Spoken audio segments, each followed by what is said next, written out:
भगवान की प्राप्ति तो देखो एक भूत से हो गई तुलसीदास जी को। काशी में गंगा पार करके शौच जाते थे तो जो शौच का बचा हुआ पानी होता था ऐसे फेंक देते थे और उस पेड़ पर एक प्रेत रहता था। प्रेत अपवित्र पानी पीता है तो कई दिन पीने के बाद वो तृप्त हुआ और प्रकट हो गया। तुलसीदास जी से कहा कि अब आप जो चाहो हमसे मांग लो। उनका आप कौन हो? उन्होंने कहा मैं प्रेत हूँ। तो बोले मैंने तो आपकी आराधना की नहीं। तो उन्होंने कहा आराधना नहीं हुई पर अनजाने में आराधना हो गई। आपने जो अपवित्र पानी फेंका उससे मेरी तृप्ति हो गई। अब आप बताओ क्या? तो उनका सिया राम के दर्शन करा दो। क्या इतनी सामर्थ्य?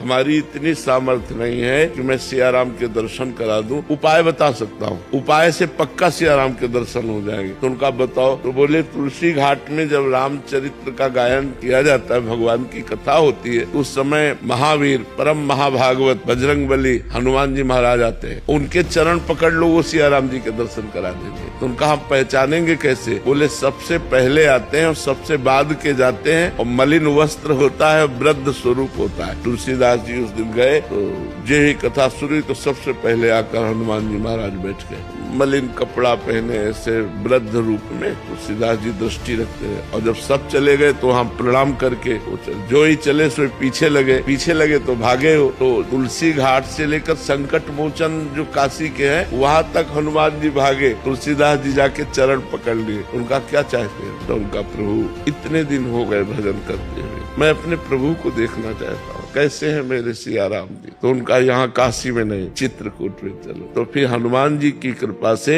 श्री लक्ष्मण जी और श्री राम जी का साक्षात्कार चित्रकूट में श्री तुलसीदास जी को हुआ। तो हम ईमानदारी से संपूर्ण भावना से भगवत भावना से यदि सेवा करें तो कहीं भी सेवा करें वो भगवान को ही पहुंचती है, क्योंकि मूल में सबके भगवान विराजमान है।